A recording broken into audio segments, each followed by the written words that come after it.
I think they can.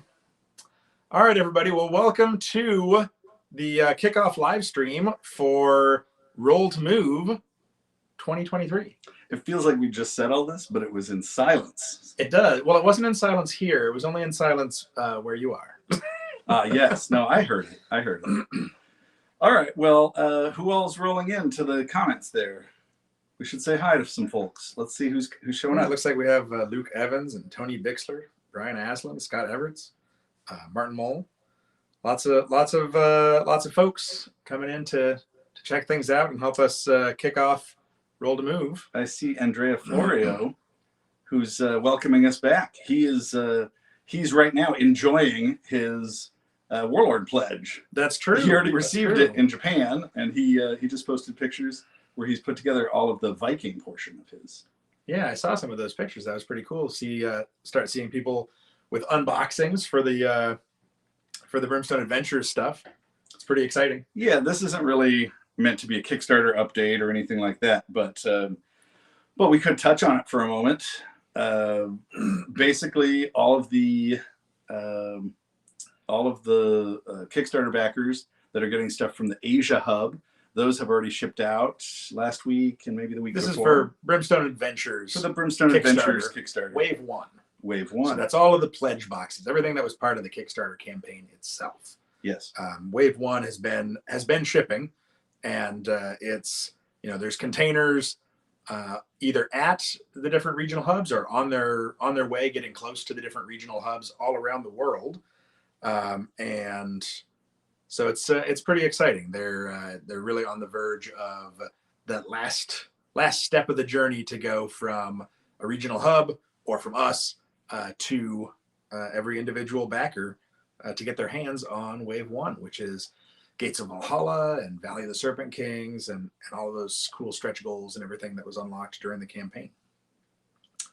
So that's exciting times, and we're really excited to actually get it into people's hands with all the crazy delays and craziness in the world with supply lines and everything. It has been a long road getting this Brimstone Adventures Kickstarter actually completed and manufactured and packaged all up and shipped around the world. It's been a long road, longer than we expected. It is crazy exciting for us to see the stuff starting to arrive and get into the hands of backers, because it's been such a long journey, and we're as excited for you guys to get it as you are to get it. Trust me. So I'm logged into YouTube. So tonight, for the first time, we're trying a way of simulcasting, where we live stream simultaneously on Facebook and on YouTube, and then also on our Twitch page. And so we have a brand new Twitch channel. If you get a chance, go over to Twitch and add us on your Twitch, because right now we've got like 4 followers or something, because we just made it live. So looking at the people here on YouTube, there's comments coming in. So I want to say hi to some of the YouTube folks. And like Travis Hunter says, yay. And Sharky 1337, Rogue Trader. Something tells me he plays Warhammer 40K. Not necessarily. He could just be a rogue who's really into trading. That's true. Jason Lamar. A bunch of folks here, and they have some questions. They're letting us know that they can hear us. Villa Fair says, wasn't the store supposed to update at 12:01? So he's talking about, of course, the web store, the big Roll2Move sale in the web store launches at midnight tonight. Basically 12:01 Thursday, June 29th. Of course, that is Pacific time. PST. Right. And so so that will happen in about an hour and 37 minutes. And this live stream will go up to that kickoff event. We often likes to do this. I feel like Gollum. We likes to do this. All right. We likes to do live streams leading up to a big launch when we're gonna have a big sale. And that also, it's a kickoff for Roll2Move. I mean, this is an entire weekend of fun online games and kind of a celebration of Shadows of Brimstone and all the different games that we make. Getting people to get together and play kind of virtually around the world. So for those who don't know the history of Roll2Move, this is only the second year we've done Roll2Move. but it spawned out of the fact that the pandemic forced us to do Dice Fest online only. So, we had been doing Dice Fest, which is our own mini convention event that we run every year in the fall. And when the pandemic hit, we realized, well, we can't do it in person, so we're going to do an online version. And what we didn't expect was that opened it up to a whole new audience. So all of our fans from around the world were suddenly able to join us for Dice Fest, which is really cool. And by the end of it, people were saying, please, please, whatever you do, when you go back to in-person Dice Fest, you have to also do online Dice Fest.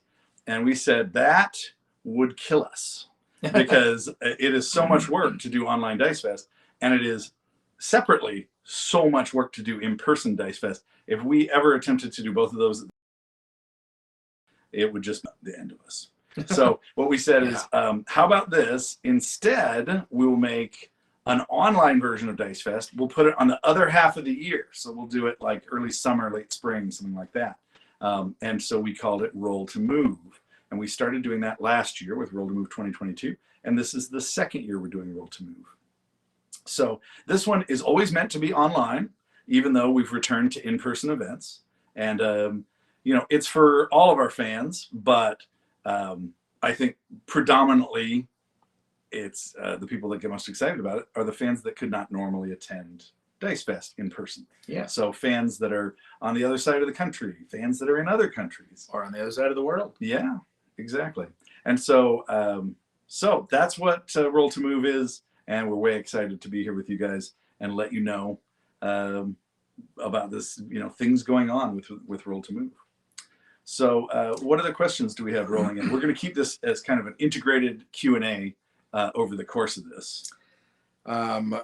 Well, someone is asking what's new for the sale, and also what's a goodie box. Oh, what is a goodie box? And I think we're probably going to get to what all is in the sale in a little bit. But as far as what a goodie box is, a goodie box is basically something we had started with in-person Dice Fest, our in-person Dice Fest event, where we wanted to put together a special box of goodies. Well, it was originally a bag. It was a goodie bag. Sure. And, a lot of conventions have these. It's like you get the goodie bag that comes with whatever promos and goodies. And so we put together a goodie bag. Once we went to the online version, I think that's when we switched to goodie box because we wanted to put even can't ship a bag. And it's tough to ship a bag. You can ship a bag. Can't ship a bag. Well, you can ship a bag. All right. So anyway, the goodie box is basically it is kind of the grab bag of goodies that we've put together to coincide with the event. And so you can certainly pay for the badge and just do the RolltoMove games and not get the goodie bag if you're not interested in it. You can certainly not get a badge or join us for the RolltoMove stuff and still buy the goodie bag or goodie box, I should say. Right. It's available throughout the weekend. It's available, but it's not a new item that just permanently goes in the store. It's only available during the RolltoMove sale. And it includes an exclusive Dice Fest 2023 miniature. In this case, a RolltoMove miniature. Did I say Dice Fest? You I'm did. sorry. A RolltoMove. In this case, a RolltoMove. Yes, it's this year the exclusive RolltoMove miniature is the Raijin Stormlord. And actually, it's one of the it's the Raijin Thunder Warriors Stormlord. He's basically kind of a captain amongst the Thunder Warriors. Why don't you show the Thunder Warriors? There's one up there painted up by Ellie and Opine. So here you can see one of the Thunder Warriors for Forbidden Fortress. It's one of the enemy packs that you can get to have these kind of lightning, storm gods come down and attack your heroes. And they're pretty cool with their kind of lightning coming out of their hands and big straw hats and flowing capes. And then here is the Stormlord, and we'll see how well that shows up on there. Yeah, so all the cards for these guys, like the cards for the Stormlord here, are actually part of the Thunder Warriors enemy pack. They're already in that enemy pack. And that enemy pack comes with a mission, but also these cards that let you have kind of slightly more characterful, kind of named Stormlord Thunder Warriors. And so this is a miniature you can use to represent one of those Stormlords, or really any of those Stormlords. And it also lets you have the 3 Thunder Warriors on the table as well as a Stormlord. Previously, the idea was you just use one of the Thunder Warrior models as the Stormlord if you have Stormlord come out. So one of the other questions that we got here that Bo asked was, where did the flying frog come from? Where did the flying frog come from? So the flying frog is actually based off of these hand-carved, hand-painted wooden flying frogs that they sell in the country of Bali, and they're basically a symbol of good luck and good fortune, and they are just really cool. Here's an example of one. It's a little hand-carved, wooden, hand-painted flying frog, and so we found these many years ago and thought they were really cool, and it seemed like a really great idea for a mascot for the company, because it's kind of whimsical and fun, but also has this kind of deeper idea of kind of good luck and good fortune on your adventures. So that is where the name Flying Frog comes from. So we started talking about the Goody box, and we showed the miniature for the Goody box. And as a side note, I will say we also have a small amount of the Goody boxes from last year's Roll-to-Move. And while they are a Roll-to-Move exclusive, it's Roll-to-Move. So we're going to actually put those up in the web store as well. So you can get the, if you act fast, when the sale opens, you can get the Roll-to-Move 2022 Goody box. All right, we do still have a few of those available. And that one last time featured this guy. All right, the Wasteland Guard. Yeah, he's an ally that's from the Blasted Wastes. It's one of the Wasteland Warriors, but as an ally. Yeah, and it's an alien ally version of the Ronin bodyguard from the feudal Japanese allies set. Yeah, he's really cool, and he even has arm variants where you can choose which type you want. All right, so let's talk about the other cards and stuff that comes in the Goody box, yeah? Sure. All right, so there's some promo cards that we can show and talk about here. So of course, to go with the Stormlord, Grab something. we absolutely need to have the Storm hat. And hang on a second. Yeah. What's going on? All right. Here you go. Sorry, there's a lot of things going on here. So because we're having the Stormlord, obviously we need to have the Storm hat. So you could fight the Stormlord, you could get his Storm hat and actually wear it for your heroes, which is pretty cool. So it's one of the Forbidden Fortress artifacts here, and it actually is pretty cool. It gives you +2 health, and you are immune to weather effects because you, on some level, would now become maybe a lesser Stormlord. To go along with that theme, we also have the fashionable top hat, which is pretty cool. That one gives you +1 luck, and it's worth $500. And then this one is very cool. This is the Skull of Artesh, and it's a mine artifact that I went by pretty fast, but the fashionable top hat is a gear. Anyway, the Skull of Artesh, I should say, is a once per turn, use 1 grit to make all enemies -1 defense until the end of the turn. And it requires spirit 3 or higher to use. Skull of Artesh. So it's basically just a very useful and cool mine artifact. So you get these 3 items in there. And then the next thing, I don't have the map tile here, but you get a really cool new map tile that is the Broken T-Junction passage. And we wanted to do kind of a larger super version of passage. It's not really a new type of rule or anything like that, but it's a cool new version of the T-Junction passage. This one is a Broken T-Junction passage, and on one side it has the Spanish fort, and on the other side it has the Swamps of Jargono side. Are you showing it right there? You got it? Excuse me. Yeah. So you can see the broken T-Junction. Yeah, and then it's also got these Spanish fort. These small counters down here for rubble counters, which go along with some of the encounters that come along. in this set. And you can see it's got on the back Swamps of Jargono. the Swamps of Jargono version. And then we include the cards that you need to use these in your games. So here's the map cards for both the Swamps of Jargono and the Spanish Fort. And then this is pretty cool. We actually include a set of encounters for these for a bunch of the different worlds. And so if we look at any one of these, like this is the Spanish Fort version, Spanish Fort encounter, you'll see here's the crumbling stones. So these encounters are kind of cool because they basically have these rubble markers they can put on the board, which creates blocked spaces, like spaces that can no longer be moved or drawn line of sight through. It does prevent it from ever blocking off the path through the mechanics on the card, but the idea is that it can you can have rubble fall from the ceiling or fall from above to collapse in spaces on the board, which is kind of a fun new way of kind of shifting the environment on you. With a thunderous crack, large chunks of rock tumble down from the ceiling above. Agility 5+ test. Yep. So yeah, it has encounter cards. There's ones for Caverns of Cinder, Targa Plateau, Mines, Swamps of Jargono, and Spanish Fort.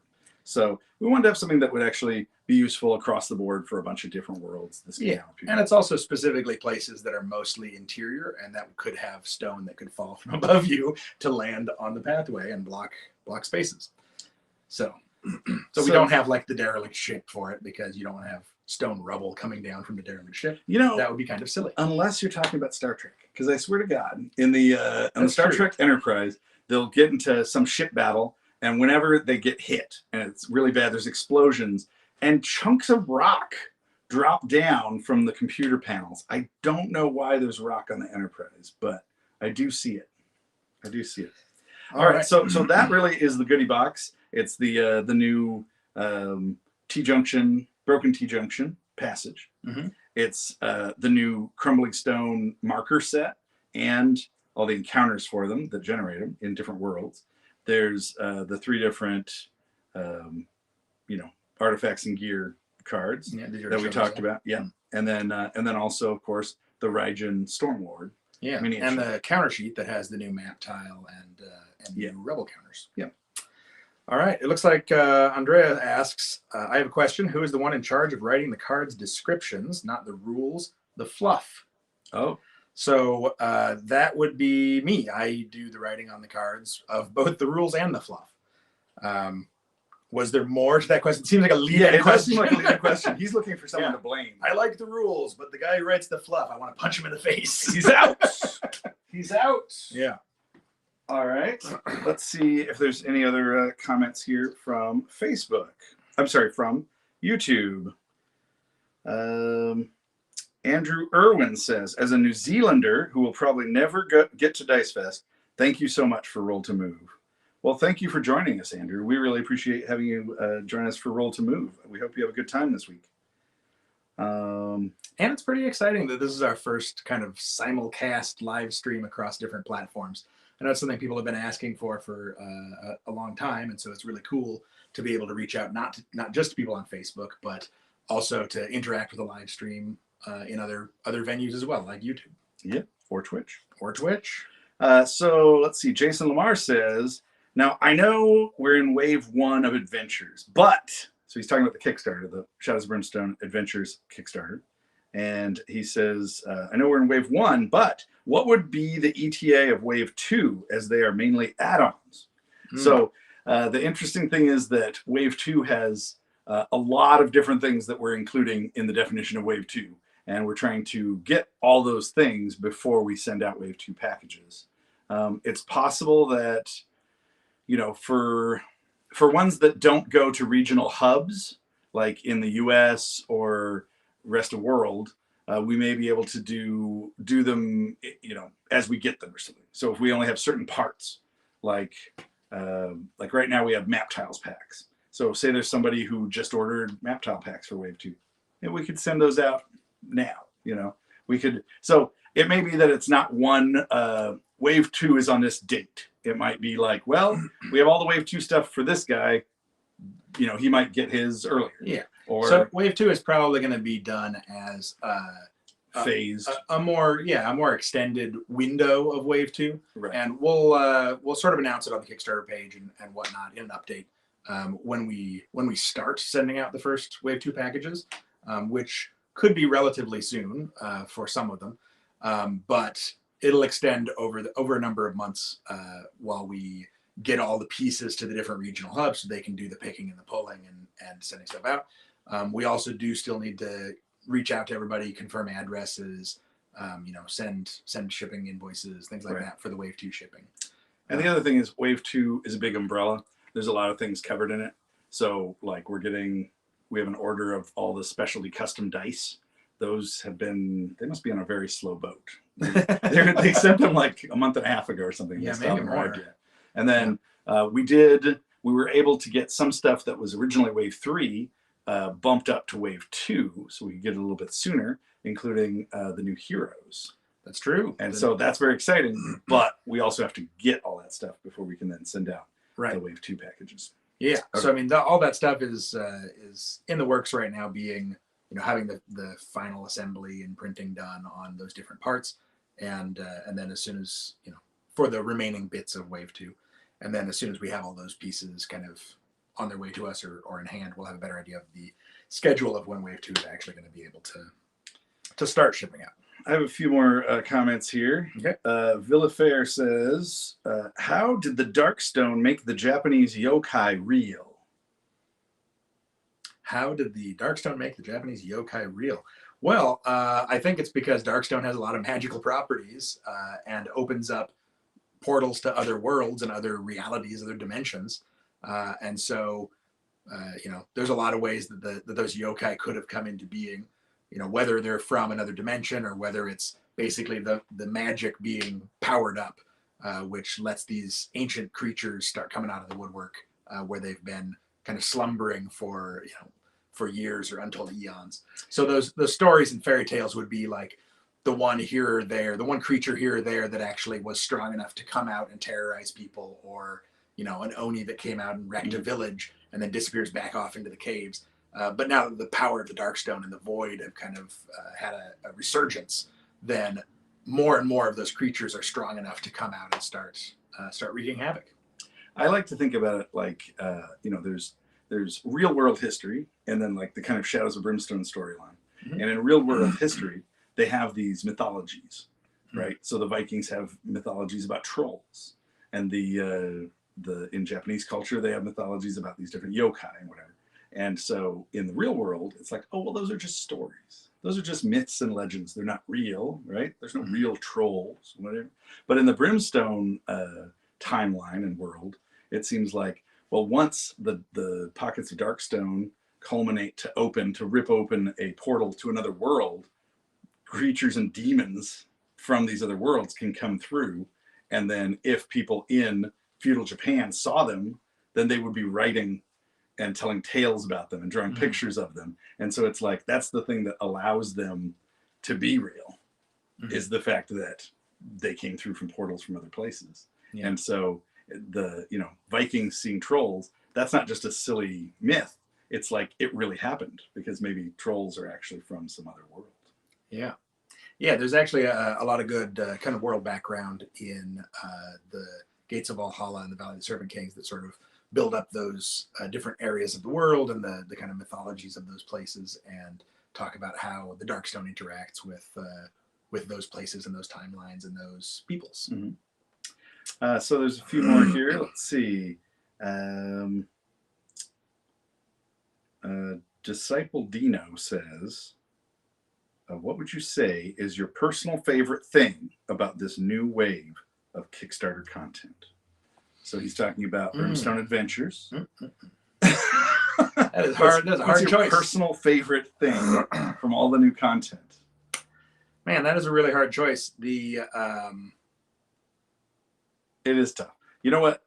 The Thunderforged Titan. Yeah, the Thunderforged Titan. He can't be denied. The Thunderforged Titan is so cool, and I think that might be my favorite. Yeah. Yeah, it's really hard to say.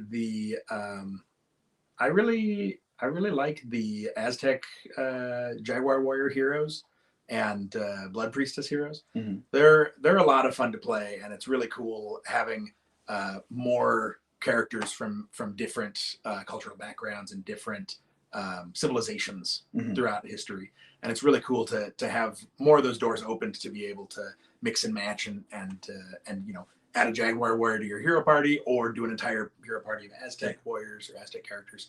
And that's a really cool aspect that I think Adventures brings. And with just this one kind of Kickstarter that we did with Brimstone Adventures, we added Vikings in the Norse lands, Norse dwarves that you could play, Valkyries, Spanish explorers and conquistadors, Aztec Jaguar warriors, and I mean Traderan strike teams. I Mhm. mean, there's just so many more new kind of cool heroes with different backgrounds that you can play as. Yeah. That really kind of opens things up storytelling wise. And Well, it was crazy enough that after Forbidden Fortress came out, it's like, no, no, no, no. We've been playing cowboys all this time, right? But you could have your Old West heroes join feudal Japan characters. You could have one party with like a lawman and a saloon girl and a samurai and a traveling monk. And that's really cool. And it's like, oh, this is mind blowing. It's the coming together of two worlds.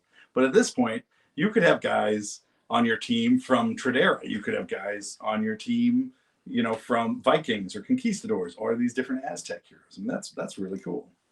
So, there's lots of good stuff. I would actually turn that question around and ask you guys, what is the thing you're most excited about for the new Brimstone Adventures content? Like, tell us in the comments. We want to hear about it. I will say also mechanically, it's a lot of fun playing with the new camp stuff. Yeah. The Conquistador camp, the Tradarian camp, the Viking camp. Basically getting to put your resources into a communal effort to build up your camp between adventures, to unlock new locations and kind of upgrade the different locations and unlock new abilities and new items that you can get. It's just a really cool design space to be able to work into, to sort of not just have these like, oh, I need to save up resources so I can make my gun better or make my armor better or get that cool new item or weapon or whatever that I've been eyeing. But suddenly to like work together towards making the town experience more exciting, more in depth, and really cool. Yeah, absolutely. The other day I think it was in Facebook, somebody had asked us about, well, when are you going to do the camp for the Old West or for feudal Japan? And I was like, what? They're different things. And so the idea is that the town experience is what it should be for each of the different backgrounds and themes, right? It wouldn't make any sense for, your characters, your say conquistador characters to go back to, a city or something like that. They're far from home. They're explorers. And so instead they go back to like their ship. Camp, It's really tied to the team heroes that kind of make the camp what it is, because that team hero dynamic of having your characters on the go, they're explorers, they're on an expedition. That's kind of what makes the camp, as it stands right now, what makes that camp experience different and interesting and cool. One of the bits of feedback I do hear people talk about a lot is, saying like, oh, the Blasted Wastes has a unique loot deck. I want a unique loot deck for every world. Or the Belly of the Beast has passageway encounters. I want passageway encounters for every other world. And one thing to remember is that the intent of all of that is that each world, it feels special. It feels different. It has something cool as a hook or multiple hooks to make you want to go there, to explore there, to adventure there. And so the passage encounters in the Belly of the Beast are really cool because you can have, the door, the mucusy door opens and it's a breathing vent, or it's, closing, the walls are closing in and pinching the heroes and things like that because you're in this living creature. And so it's very dynamic. It's a dynamic environment. But as soon as you start introducing that to other worlds or all of the other worlds, then suddenly it doesn't make the Belly of the Beast special anymore, right? It makes it that it's less exciting to go to the Belly of the Beast because, well, you can find that anywhere. And so I think it's really important to have those differences and to kind of give a different feel and a different vibe to each world that you visit. Oh, yeah. So let's see some other questions here. Any plans for more Traderan special weapon teams? Love the 2 already released. So, I mean, it is a lot of fun. We love expanding on Tradera. Tradera's a really great and very gritty thematic background to play in. So there's nothing that we're announcing right now, but I certainly wouldn't close the door on it. I think there's a lot more to explore with the Traderan stuff. Well, one of the things about Brimstone, Shadows of Brimstone in general, is that it's very much like in it for the long haul, right? Like it's a lifestyle type game where we want to be able to continue to release content for years down the road. And so by having all these different pieces that we can go back to and revisit and add more onto, it gives us ways to give people reasons to go back and visit these worlds that, maybe a world that came out a few years ago, or maybe an enemy group that came out a few years ago. Suddenly there's a reason to go with new missions or new types of enemies, or, more of these, special weapon teams, that kind of thing. It's fun to be able to add to stuff and have it be open-ended. So it's not like, well, this set of guys is complete, and so we close the door and that's off to the side. And I know it's tough because sometimes that's like, oh, I want to have everything, and I want there to be something for everything, so it's addressed. And I think the statement there would be all in due time, and it's good to extend the enjoyment of these things, on into the future, to know that there's more coming, to know that we're still working on stuff, and that we can always come back to these things and add more along the way. Yeah, well said. Are there other questions we should touch on the other side there? Well, it looks like some people are. Brian Aslan says he's excited about the tank. The tank is pretty cool. So this is basically pretty deadly. Answering the question. What they're most excited for. So the tank. Maximilian says traveling by ship. Sean Trahan says delivery. Not technically part of the wave, but I guess still exciting nonetheless. Traderan strike teams, perilous expeditions, which is going to have a lot of cool stuff to it. Mm-hmm. The Traderan tank, of course, and the Valkyrie. The new campaign system and camp system. Team abilities. Yeah, the team ability cards are another thing that's new for Team Heroes with the Vikings and the Conquistadors and the Traderan strike team.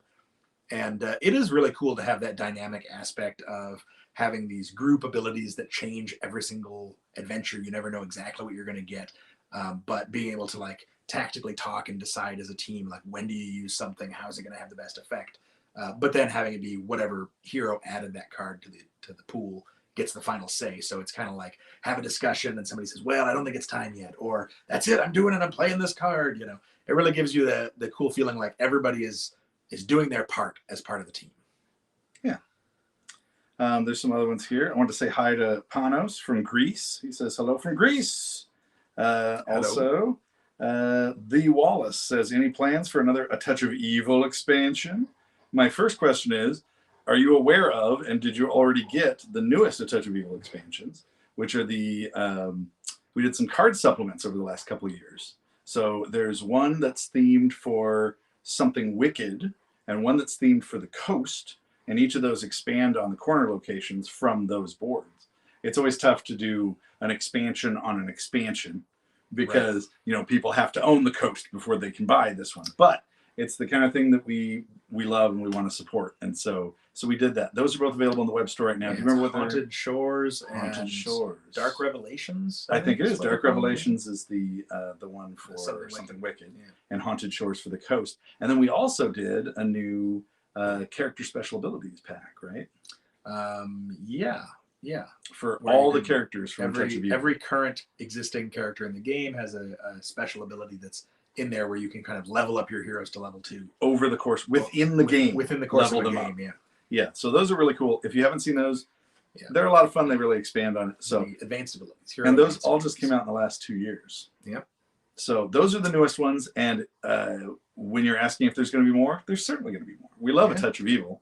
We love all of our games. None of them are considered dead. We have ideas, that we won't go into at the moment, but we have ideas and places we want to go and things we want to add to all of our games. It's just tough because when we go into it, where it's like, say I mentioned one of them, like, oh, we want to do this expansion for this that's called blah, then that's all we'll hear. Where is blah? You know, and it's like, oh, you know, like we're not ready for that yet. So we found that sometimes it's better to not talk about things until they're closer to reality, because sometimes it gives people expectations that we can't meet. Yeah. Yeah. So Martin asked, did you adjust the difficulty scaling for adventures as you level up compared to the old content? Well, I think that's probably a pretty subjective thing, because everyone has different experiences, and there's a lot that can go into how your heroes develop and how strong they get. But I would say, generally speaking, there are some really nasty elite abilities, which is one of the big ways, and brutal sides of enemies, which is one of the big ways of making the characters stronger, the enemies that you fight stronger, make the situations tougher. And there's also, some missions that are more difficult than others. So, curating your missions so that you play some of the tougher missions as your heroes go up in level is definitely something that we've been keeping an eye on. So yeah, I mean, there's a lot of times what you'll find is the enemies that come with a core set of some sort, or an adventure set, are a little bit more kind of attainable, streamlined, hopefully a little easier to understand, so it gives people an entry point. But also, we have all the different enemy packs and mission packs and, challenge packs that we have, swarm packs, things that kind of up the ante and add more enemies that are more challenging, more difficult, and have like kind of crazy abilities, or more going on, like shootout or snap fire, things like that. All right, we have a few more here that we probably should hit more Yep. like rapid fire. So let's see. Luke says, will you ever release blueprints/classes in building 3D maps? So I think he's talking about, like, the 3D boards, or maybe even 3D map tiles or something like that. We want to get more into doing videos. We've talked about kind of increasing our presence in YouTube, and obviously we just created this Twitch channel. And so if that's the kind of thing that fans would be interested in, I think it would be great to have more video support with stuff like painting tutorials, or how we build the 3D boards, or things like that. In a previous, I think it was in last year's RolltoMove, we did, or maybe it was in Dice Fest Online, Elian, our chief fabricator, who builds a lot of the boards, he did a video tutorial on how he builds these big carrying cases for all of his miniatures for his Brimstone collection. And if you haven't checked that out, you may want to take a look. I think it might only live on our Facebook page right now, but we could probably bring that across and put it on our YouTube page. Maybe even stream it on our Twitch channel. And once again, we just launched this Twitch channel, so if you guys could go take a minute to go to the Twitch page and subscribe to it. It doesn't cost anything or anything like that, but that way we have more followers, and then that and also following us on and subscribing to our channel on YouTube will really help to let us know that there is an interest in this kind of stuff, and that you guys would like to see more video content from us. It's tough to go, hey, let's dedicate a bunch of time and effort and do this for our 4 followers on Twitch. Again, we just launched it. But, all right, so there was one. Yeah, go ahead. So we also have a question here, which is, can you please expand the canyons, says Nathan. Yeah, I mean, that's something we'd like to do more on, because the canyons is a really cool world. And maybe we should just tell what the canyons is. The canyons is the earth-based side of the map tiles for the Blasted Wastes. Yeah. And that came about just because we were releasing, we had the 2 Old West core sets that had mines on one side and then another world on the other. And then we started releasing other worlds, Caverns of Cinder. And on the back side of that is more mines. Mm-hmm. And then we do, Tradera. And on the back side of that, more mines. Yeah. And as we're going along, derelict ship, more mines. When we got to the Blasted Wastes, we're like, what if we did something different? We shook it up. And instead of just having everything in the Old West that takes place in the mines, what if we had some that took place outside, exterior? in the sunshine, and we played through canyons.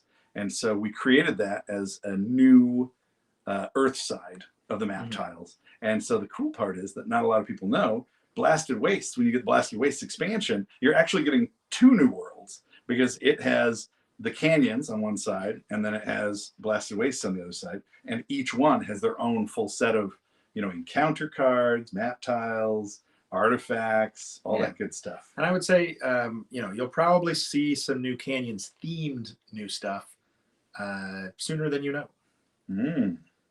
That sounds terribly mysterious, Jason. All right, so here's one from Magnus Johnson, and he says, looking forward to adventures. Any plans on making team ability cards for Weird West / Feudal Japan characters? Now, this is an interesting one, because, of course, the team cards are for team abilities for team heroes. Yeah. And in the Old West, they're not team heroes. Right. So I think that the real question is, are there plans to do any team hero groups for Feudal Japan or the Old West? And all I can say to that is, not that we can talk about yet, but it would be pretty cool, wouldn't it? So let's see. Any news on the release of Plastic Darkstone Shaman? The Plastic Darkstone Shaman. Yeah. Well, you know what? I think maybe we should just give people a scoop right now and let them know the Plastic Darkstone Shaman is totally sculpted and done and produced, and we're actually doing the packaging for it right now in China. So the factories are making them right now, and we should see them, I think, by the end of the year. There's a scoop. Is a scoop, and he's really cool. That's true. We did new sculpts. There's alternate heads, so you can have both the male and the female can have a headdress head or a no headdress head. And then it includes models for brand new sculpts for the bear form, for the wolf form, and for the first time, a sculpt for the mouse form. That's true. It does. That's exciting stuff. It does still include the counter for the mouse. Yes. As well. Yes. But there is a little plastic mouse in there. We were able to squeeze onto the mold for the plastic Darkstone Shaman. I'm super excited about it, and it's really great to be able to talk about it finally. Yeah. That's a lot to get off my chest. I'm so excited. This is good. This is good. Yeah. It looks like Jim also asks, any news on the Fortune and Glory reprint? We don't have any news right at this moment, but it is still something we're looking at trying to do this year to try to get that Fortune and Glory, a new printing of Fortune and Glory back out onto store shelves. And one thing that we should say is that if it were just simply like call China and print more, we already would have done it. But we're actually going to revisit it a little bit, and we want to change the form factor so that the box isn't quite as wide and long. Of all the games that we've ever produced, that one has the most like returns from shipping to distributors, shipping damage and things like that. And I think it's because the box is so big. It's in what's often called a coffin box in the industry because it's so wide and long, and it's hard to find room on store shelves for a box that big, and it's hard to ship it without getting damaged. So that's one of the things we're looking at doing is when we do this reprint of Fortune and Glory, this next reprint, actually scaling the box to be a little bit deeper but more compact, and we'll probably keep the same size board, but we'll do an additional cut. So instead of being in 3 folds, it'll then cut and be in 6-fold. You know what I mean? So it'll end up being like a square board. That's what we're planning right now. But of course, we haven't done it yet, so plans can change. But yeah, we're looking at revisiting Fortune and Glory and doing a new printing of it, and we're trying to get it as soon as possible because it's been out of stock for too long. So it looks like Tony says a campaign mode in A Touch of Evil would be incredible. I agree, that would be pretty cool.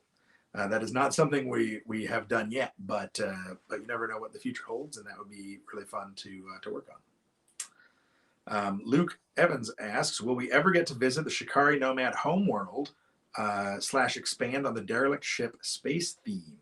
I would say that the Shikari Nomad homeworld was consumed by the power of the void and the Darkstone, so we probably won't be visiting the homeworld anytime soon. But that doesn't mean we wouldn't visit more to do with Shikari Nomads. And also, I guarantee there will be more stuff with the derelict ship space theme, because it's a lot of fun to work on, and it's a really cool other world. All right. So there's a few more here. Let's see. I love fleshing out the other worlds beyond the mines. Looking forward to new settings and new minis to fill them. Digging the Viking stuff. That's Disciple Dino. Well, thank you, Disciple Dino. We are also very excited about the Viking stuff, and way excited for people to get it in their hands and get to play finally. And the Vikings, oh man, as team heroes, they are so cool. They work really well together. It's true. And the models just turned out great. So I think you will enjoy painting them, assuming you paint them. All right, so let's see. We have, I painted the Core Forbidden Fortress minis this month. Big Sobs fan. That's Brews Games Rides. Well, that's awesome. Yeah, I think having your miniatures painted, even if you're not an expert painter and you're not going to win any contests or anything, just getting some paint on there makes them look really nice. So, so there's always that. But, you know, the other thing is, if you haven't tried painting, I think people get nervous about it. But, you know, give yourself a break. You don't have to be like the award-winning painter right away. And it actually is really relaxing and fun to paint the minis. So, you know, if you can, give it a shot. All right. Matthias Weeks says, looking forward to painting the Viking heroes and enemies. That's awesome. Here we have a greetings from Germany. Hello. Hello from Seattle. Would like to see more for the canyons. Could have U.S. Army team heroes or an Army deserter team. You want to play a bunch of U.S. Army deserters? That's weird. Yeah. I mean, there could be some cool team heroes about such things. Maybe not deserters. You could get an encounter court-martial. Yeah. All right. All right. Well, yeah. It looks like a ninja team. Travis Hunter says, any plans for level 9 or higher? There's a loaded question too. There's always plans. That's the short answer. There's always plans for such things. It looks like Scott Everett says, I think in relation to the plastic Darkstone Shaman, huzzah, won't waffle on ordering it. Oh, don't waffle. We learned this lesson a long time ago. I see here, actually, where did it go? This keeps scrolling. So Villa Fair says, can we get a void other world? So this would be an other world in the void. That seems like something that we could probably do. That seems like something that people may see in the near future. Do you think?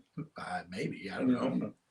We'll see. We'll see how that develops. But you never know. It is something we have talked about in the past. So should we maybe switch over now and talk about new things that we're debuting in the web store for the sale? We probably should soon. I have just a couple more I was going to do here. One is Tony asks, will Mummy Juice be on tap at Dice Fest 2023? That, for people that don't know what you're talking about, sounds gross.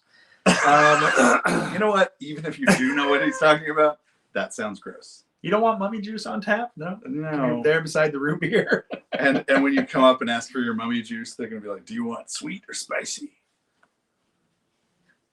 You're not listening clearly. Sweet or spicy? Yes, there's a delay in Jason's reaction to my humor. Just like the Facebook delay. That's right. On stuff that we say. Yeah. But I have a feeling that's a loaded question. Mummy Juice on tap? You'll probably find out more. Well, you think that's a metaphor? Maybe he's using Mummy Juice as a metaphor? Oh, yeah. Oh, do you think there's deeper meaning in these things? There's probably. I just assumed it was all surface meaning. Mummy Juice. No, we won't have Mummy Juice. Why would we sell that? That would be weird. We'd have to get mummies and then... And then Frank asks more directly, can you give some more details on what those Egyptian-themed hints means, those which were at the end of the last trailers? So just to explain, for anybody who is not aware, a few weeks back, we did unboxing videos of the new Warlord Pledge and Explorer Pledge for Brimstone Adventures, because we just got our first copies of them from China and had them, overnight them to us so that we had one of each. And then we opened them live on camera and you got to see us. It was almost like a reaction video mixed with an unboxing video because it was getting to see us react to the stuff, to seeing the stuff for the first time as well. And then at the end of each of those videos, if you watch to the, past the end credits, much like a Marvel movie, there was some secret teasers. And on one of them, there was a secret teaser where it showed. Well, maybe you shouldn't say what it shows. People just let people go see it. They can just go watch. Yeah, there's that seems mean. A different teaser at the end of each video. No. Yeah, Yeah. All right, well, go ahead. I'll just spoil it. So spoiler. One of them had what looked to be the pyramids of Giza, and then maybe an interior of some sort of lost tomb, something like that, and played some music, and then it just went to darkness. And so it leaves you. That could mean anything. Yeah, what could that be? The other one had these train tracks, and then a train gets closer and closer until it actually goes right over the viewer, and then the rails ignited in flames. And then it said, "Stop the clock." Stop the clock. Yes. Yes. Man. Stop the clock. It's all very mysterious. So this could be a reference to the Hell Train. Now, the Hell Train, historically, for those new to Brimstone, and by that I mean who haven't been playing this and following along for the last 10 years, in 2013, when we did our first Kickstarter for Shadows of Brimstone, we put a stretch goal that we called the Impossible Hell Train. And it was really far up there on the rank where it really was not going to get opened. But we thought at the time, well, it might be important to put something at the very far end, like really out in the distance. Dream big, Dream big. Our Kickstarters have always been about getting funding to do the actual development on projects, not just to use it as a pre-order. It's Kickstarter as it was meant to be. Yeah, and so really it's like these are things that we're kind of announcing our intentions to want to do, to want to make. Right. And so that's something that we've talked about for a really long time. Very far off into the distance. Yeah. And of course we did not make it. We did not unlock that. But it captured their imaginations. The idea of being able to have your Old West heroes not just have adventures in the mines and other worlds beyond and in towns and whatever, but boarding trains. And then what would that look like? And we even showed some map tiles, which were individual train cars. And you could actually move from train car to train car. But I digress, or we digress. That was 10 years ago. It was 10 years ago. It's something that we've talked about here and there for a lot over the last 10 years, and talked about our intentions to come back to the Hell Train, and it is something we've been working on in the background for the last 10 years or so. So yeah, people have speculated that the Egyptian teaser and the train teaser could mean a possible new Shadows of Brimstone core set in Egypt. That seems like nonsense. And the possibility of a new Shadows of Brimstone core set that may be the legendary, spoken of in whispers around a campfire, Hell Train, the Impossible Hell Train. On a quiet night, you can almost hear it. I think people will be able to hear a lot better on our Friday stream. Oh, we're going to do a live stream on Friday night. Yeah, it's sort of a Kickstarter centric Kickstarter update live stream and new announcement of ideas. Okay. All right. Yeah. So if you can tune in for our live stream on Friday, and we will have more to say then. Yeah. All right, so other stuff. We can get back to this. It's 11:14, so we're down to just like 46 minutes until the launch of the the store. So why don't we talk about some of the new stuff that we're debuting, new products that we're debuting in the store, right? Yes. Yeah. All right. So the first thing is, so we are going to put up a pre-order for some of the Shadows of Brimstone Adventures retail stuff. So this right here is Gates of Valhalla. This is from the Brimstone Adventures Kickstarter. And of course, those Kickstarters are either on the water or on their way to backers, or even in the hands of backers in some cases. That is true. But not everybody got in on the Kickstarter. And if you didn't, this is going to be releasing to retail the third Thursday of July. I think it's July 20th? July 20th, I believe. July 20th. So this should be in game stores July 20th. In the store, the RolltoMove sale, we're going to have a pre-order of this where you can pre-order it. And it comes with 2 promo cards that you get just for getting it directly from us. That you'll get either getting it from the store or getting it from us at a convention like Gen Con or Dice Fast or something like that. But we're going to have a pre-order for this, and we're going to have a pre-order for this with the other releases coming out on that July 20th. Also, it's important to say the promo cards for that are part of the Kickstarter pledges that people get. I suppose we could say that. So everybody that did the Kickstarter is getting those promos as well. Everybody that got Gates of Valhalla in the Kickstarter. So these right here are the other retail items coming out on July 20th. We've got Gates of Valhalla Frozen Gates, and these include the doorways for the Norse lands, and then also for the Targa Plateau. And then it also has a card mini expansion with 15 new game cards for Shadows of Brimstone, Gates of Valhalla. And then this is the Gates of Valhalla map tile pack.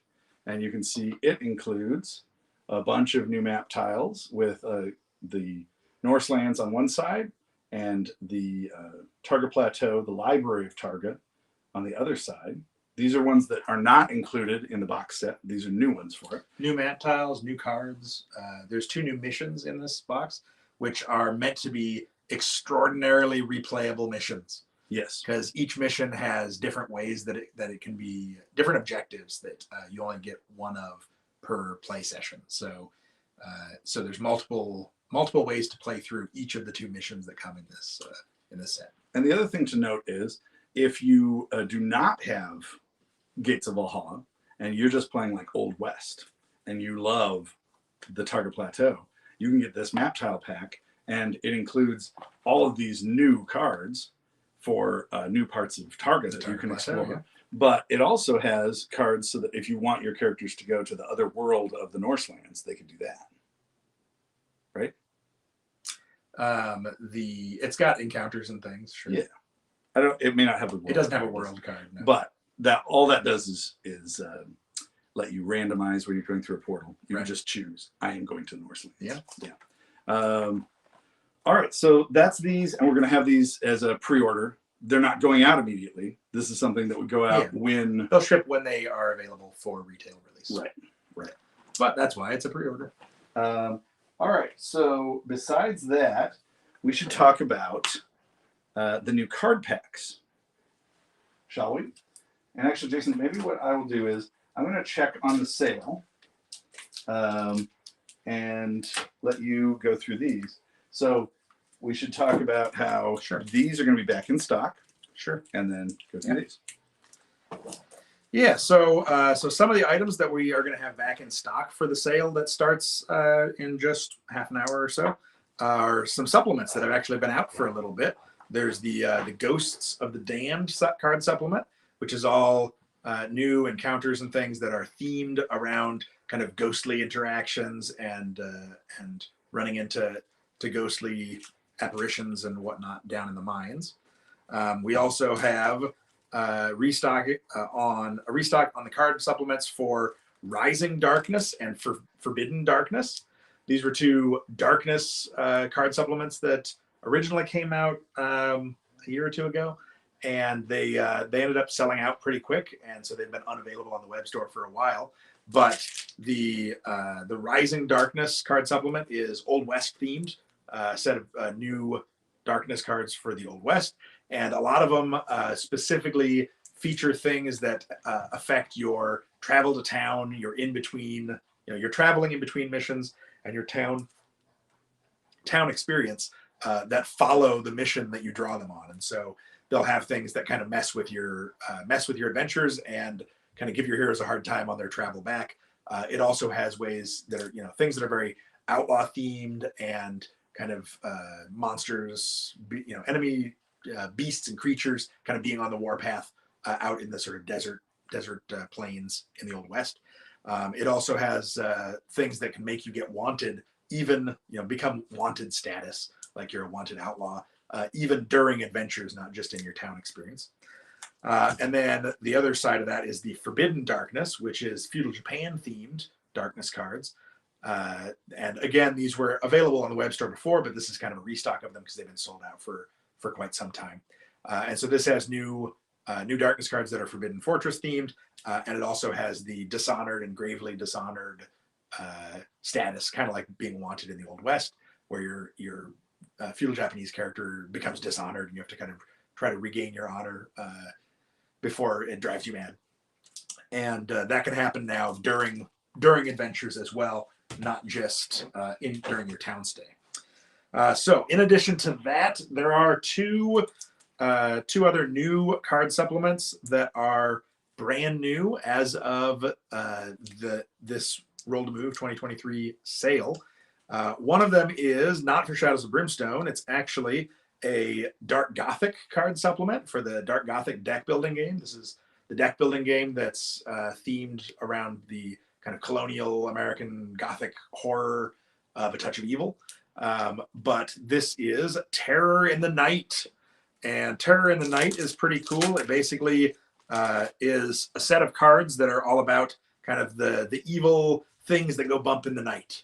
And so one of the big features of it is these terrors in the night, which you might recognize if you play Shadows of Brimstone. They are night terrors, basically roaming the streets and the woods, stalking the night around Shadowbrook.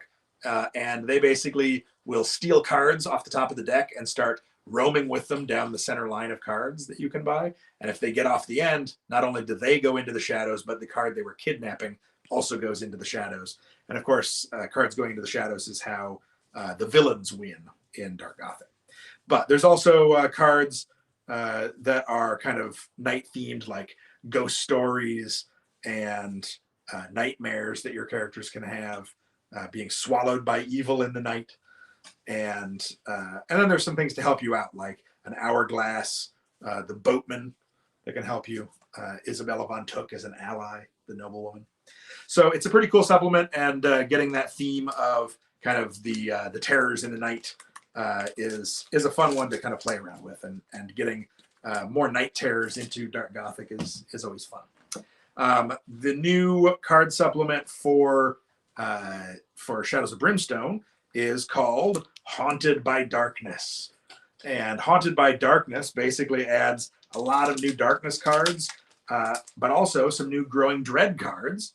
And all these cards are basically themed around, they're kind of generally an Old West theme, but they work for any of the Shadows of Brimstone sets. But they're basically themed around characters being haunted by their experiences or by their past. And there are a lot of Darkness cards that will specifically attach to one of the heroes, and you carry it with you, giving you some sort of negative effect, either until you can shrug it off or until the end of the adventure. And so you'll have things like this one here is called I've Got My Eye on You. And it's a Darkness card. It remains in play. It says, this card attaches to a random hero until the end of the adventure, or if KO'd. While adjacent to another hero, you are -1 defense and -1 willpower. So it basically starts sowing distrust amongst the heroes. So you got to kind of keep your distance from the other heroes so that you don't get negatives to your defense and your willpower. Another example of this is the Weight of Leadership, is another new darkness card from the Haunted by Darkness supplement. It remains in play. And it says, this card attaches to a random hero, prioritizing law or soldier heroes until the end of the adventure or if KO'd. At the start of each turn, take 1 sanity damage, ignoring willpower. When another hero is KO'd, take D6 horror hits. So the weight of leadership of your group starts weighing heavily on your mind. And the prioritizes law or soldier heroes basically means that those characters that feel more responsible in the group or are more likely to be team leaders amongst the party are more likely to get prioritized when pulling a random hero to see who this card attaches to. But there's cards like that for heroes that are holy or magic. There's cards like this for heroes that are outlaw or stealth. And so it's kind of cool to have these new cards that kind of attach to a hero and kind of linger on your heroes. Another one that's pretty fun, another one of the darkness cards in here that's pretty fun is Twisted Fates. Twisted Fates. You can see there's a picture of some people gambling in an Old West gambling hall or saloon there. And it also remains in play. It says, all skill tests that are choose a hero now count as random hero instead. Anytime 1 or more encounters are drawn, draw 1 extra. So basically it adds a little chaos to your adventure, where suddenly, just because somebody has the best cunning, that doesn't mean they're going to get to be the one to make the test anymore. So that is Twisted Fates. Twisted Fates. There's also 5 new Growing Dread cards that come as part of this set. So you get not only new Darkness cards, but also new Growing Dread. And there's a lot of pretty fun ones in here as well. One of the most dangerous, perhaps, is called The Road to Hell. It says, the best of intentions may finally have taken you too far into the dark. It could be difficult to find your way back. Each hero must make a Spirit 5+ test. If failed, you're -1 corruption resistance permanently.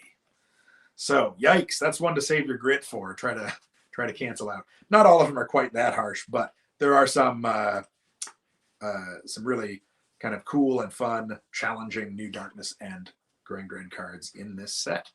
So Haunted by Darkness. And this wasn't part of any Kickstarter or anything like that. This one's brand new just for the web store sales, starting with this RolltoMove sale. 2023. So I see a post just popped on here that Andrea asks, can you get to 0 corruption resistance? Obviously talking about that, the last card that we just looked at. No, it says in the rule book that your skill values and your corruption resistance can never fall below 1. So even if you had, -10 somehow, the lowest it'll ever go is 1. But even still, it would be pretty chaotic and nightmarish if every time you got a corruption point, you mutated. So you definitely don't want to get into a place where your hero only has corruption resistance 1 if you can help it. And if you do, you might end up considering maybe retiring that hero before you turn into a pile of goo. Or just keep playing until you liquefy and call it good. All right. Another thing that is kind of cool with the items in this sale there's a new pack of blank cards that are not normal blank cards. They're actually blank enemy record sheets. So it's a set of 6 enemy record sheets that are they have all the layout and they're the full size and full printing that we normally do, but they're blank. And so basically they're for people that want to fill in their own, create their own monsters and enemies and whatnot.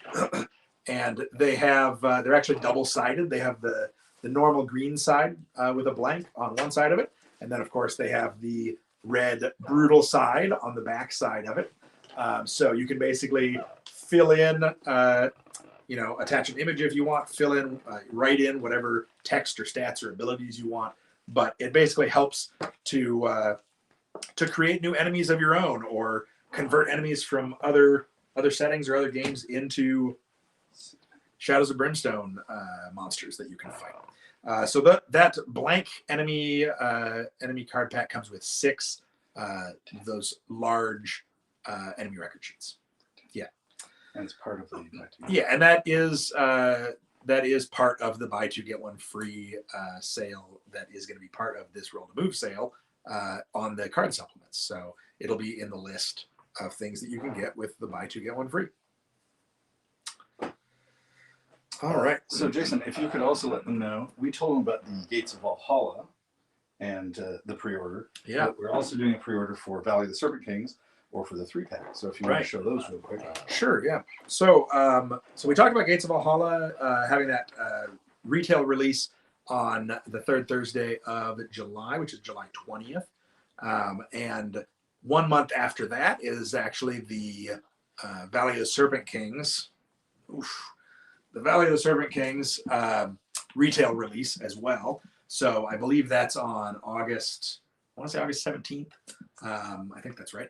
The third Thursday in August. And so the Valley of the Serpent Kings set will be releasing at retail then as well. It is August 17th. I have confirmation. This just in, confirmation, August 17th. So Valley of the Serpent Kings with the Conquistador heroes and the Valley of the Serpent Kings in the Swamps of Dragona with all of the Serpent Man and carnivorous plants and crocs and beasts. And so people that didn't get in to be part of that Kickstarter, of course, they can find this at retail in August. You can also pre-order it on the web store during this sale if you want. It does come with 2 promo cards. Again, those promo cards are included for anybody that gets it from us, whether it's in a Kickstarter or whether it's at retail or on the web store or at a convention. And so that'll be available in retail in a couple months' time. So in addition to the main Valley of the Serpent Kings box, we also have the Stone Portals up for pre-order. And again, these pre-orders will ship basically when the retail release is made available. So it'll be another couple months. But the Stone Portals are also releasing on the same day. Those are available on the pre-order as well. Those have really cool plastic doors for the Spanish Fort and for the Swamps of Dragona. Spanish Fort doors have a cool portcullis that looks like it's partway dropping down on the heroes, and it's got torches on either side of the door. And then the other doors in here are Swamps of Dragona doors. So they're kind of old crumbling stonework that's overgrown with vines, jungle vines, and swampy rocks and moss around the base. And so this also comes with a new little card supplement of 15 new cards that give you things, some new darkness cards, some new encounters, new gear and artifacts, which are all pretty cool stuff. You can get a dungeon lantern or a jailer's pike, a skeleton key. You're going to get a prisoner's letter. The prisoner's letter is pretty cool. That's one where it actually leads you to a specific map tile where there's jail cells or a tower, and you can use the letter to find the hidden stash of the prisoner next time you come across that map tile. So it's pretty cool because it gives you kind of like a little side objective to whoever gets that item. So then also we have the Valley of the Serpent Kings map tile pack. This also is scheduled to release at retail in August, on August 17th. So this is also available to pre-order as well. So that is, of course, new map tiles for the Spanish Fort and for the Swamps of Dragona, and then 2 new missions, which again have a lot of replayability built into the 2 missions that come with these map tile packs. One of the things that's kind of cool is that with one of the missions in both of the map packs, it actually has these counters that represent discoveries that you make at each clue. And so you'll basically draw one of these counters each time you find a clue. And the idea is that in the mission, you're basically, when you find 2 of these counters, it's 2 clues on your hunt that go together and 2 discoveries that go together. And then that tells you what the finale of the mission is. So it basically has a bunch of these counters. And so it can dynamically generate what the finale of the mission is. You don't know what the resolution is going to be until you find these 2 discoveries along the way. And then there's the list of each combination of the counters to tell you what the finale is. So it's a pretty cool mission, and it's got just a ridiculous amount of replayability on just that one mission, because each of those little counters does something on its own, and then the combination that you get of the 2 tells you what the ending is, which is pretty cool. Okay, so I guess we can go back and answer some more questions if you have some here. Why don't I take a quick look? Let's see. Alex Smith says, will you guys look at putting out a compendium book compiling all the various missions across all your releases? Yeah, I mean, that's something that would be pretty cool to do. It's tough because there's so many missions and so many different pieces at this point. I mean, for between all the different sets of Shadows of Brimstone, there's well over 100 missions at this point. And so it would be pretty challenging to get all of that into one book. I mean, it's possible, but it would be kind of cool. One of the downsides is that a lot of the missions are specific to the world that they come with, or the enemies that they come with, or the counters that they come with. And so it would be challenging to account for all of that. The best you could probably reasonably do would be to have that book be a compilation and then just point you to where the pieces that you need from the different worlds would be. So that way it's like one reference that has everything, but you would still need to have access to those map tiles or those enemies or whatnot. There are a few more items that are in the store for this sale, but we'll loop back around to that in just a minute. I know that it's coming up. We got 25 minutes till the sale starts, but we'll loop back around. We'll answer a few more questions here and then loop back around to the other new items in the store. All right. So, Marion Osborne says, can you be clear on what will be part of the KS versus new stuff? So, so most of the stuff that we were talking about either was not part of a Kickstarter, and it's either already been available and this is new printings that make it available again, like those previous supplements, Ghost of the Damned and Forbidden Darkness and Rising Darkness. And then the new ones, the Dark Gothic supplement, Terror in the Night, and the new Shadows of Brimstone supplement, Haunted by Darkness. Those ones were not part of any Kickstarter. They're brand new just for this sale, starting just for this sale. The pre-orders on the retail stuff with the Gates of Valhalla and the Valley of the Serpent Kings, those obviously were part of Kickstarter stuff. The two main adventure sets were part of the pledges proper. The map packs and door sets are part of Wave 2 stuff. Those just happened to be the very first things that were completed as part of Wave 2. And so, those will be shipping out with people's Wave 2s as we get those ready to go. It just seemed like those pieces were a really important aspect to doing a retail launch for Gates of Valhalla and Valley of the Serpent Kings, so that we could have kind of an effective launch window for those two new entry points into Shadows of Brimstone. So, so those ones you probably wouldn't need to pre-order or anything if you already have them coming as part of the Kickstarter stuff. But the new card supplements and the blank enemy record sheets, for instance, those ones weren't part of any Kickstarter. Those are just new items. Also, generally speaking, with the supplements for Shadows of Brimstone, we'll usually put a little note in the description of the item in bright yellow, usually that says, this was not part of a Kickstarter. And so it's basically a little indicator that, well, this wasn't something that you got in a card brick somewhere along the way. This is, these supplements are ones that are brand new for the web store. Okay, let's see. Where were we here? Yeah, and so Marion also asks, is Haunted by Darkness a reprint? No, Haunted by Darkness is the one that has this bandito on the front. That has actually never been seen before. It's brand new as of tonight for Shadows of Brimstone. So those are brand new cards, brand new supplements, never before seen. All right. Yeah, it looks like Brian says, definitely hope you guys make more tile sets for other worlds in the future. That is something that we would like to do. I think it would be really cool. A lot of it comes down to if people like these tile sets. And, I imagine they will, because we put a lot of kind of care and love into making these sets really cool and making the missions that come with them and the cards that come with them really exciting and dynamic. And expanding the map tiles is always fun because you see map tiles so often in the game, and so the more map tiles you have, the more variety you get to make each adventure unique and exciting.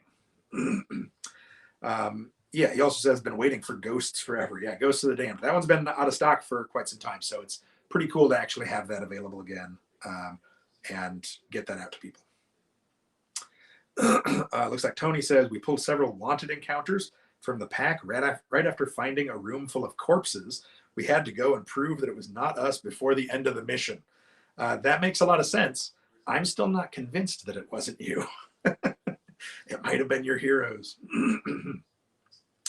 All right. So let's see. We already covered you can't get 0 corruption resistance. It's skills and corruption resistance have a minimum of 1. Let's see. Yeah, Brian says the blank enemy record sheets are better than the old versions, which only had the green monster side, and they were also a pad, a paper pad. So there were more of them, so you could sort of tear them off and write on them. Those were just available for a really limited time. We thought it'd be kind of cool to get that out to people, and it's something we've been wanting to do for a long time. But this seemed like a cool way to do it at this point with the actual card stock that's printed front and back. So you get the green side, you get the red brutal side, and it's really cool for people that like to make their own content, make their own monsters, and whatnot. Making monsters. All right. So Frank asks, are the tiles different than the ones that come with the game? You're talking about the map packs, I think. Yeah, it's all new map tiles. There's a bunch of new unique map tiles. There's new passages and new standard rooms, and it helps just give you a lot more variety in the map tiles. So all new map tiles in the map packs and the new encounter cards. For the new encounter cards as well. That includes the advanced encounters for those different unique rooms. Let's see. Sebastian says, I am late. Any news about Fortune and Glory? So yeah, I saw somebody else asked about that a little bit earlier as well. The Fortune and Glory expansions are still something we're working on getting back onto the schedule. We're hoping that it's not too much longer before we can make that stuff happen. But it's definitely forefront on our minds. We get asked questions about it constantly, and so we know it's something you guys really want, and it's something that we really want to get out there too, because there's a lot of cool stuff in those expansions, and we want people to be able to start playing with it. Yeah, I think one of the craziest things is where I just saw a comment today actually, where someone said like, it's very clear that they whatever don't care about Fortune and Glory, and they don't care about Fortune and Glory fans and all this stuff. And I mean, it's clear that they're just trying to get a rise out of us. Like, sure, obviously, yeah. We're making games because we love games, and we love Fortune and Glory. I mean, I don't know. It's almost not worth responding to because it's ridiculousness, and it's whatever. It's not in good faith. It's not a good faith question. But just to be clear, we absolutely love Fortune and Glory. We, it was a real bugger that we got started on it, and we were doing all these photo shoots and everything, and then the pandemic struck, and we could not work with models, and we could not do photo shoots and everything. And people like to say, well, the pandemic's over, so clearly you should be doing that. But guess what? We have a whole Kickstarter that we have to deliver. It's not just like,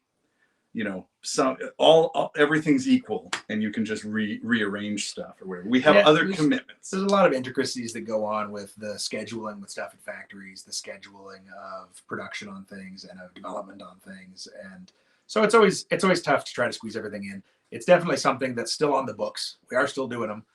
It's just a matter of getting everything to line up so that we can get them into manufacturing and produced and out the door.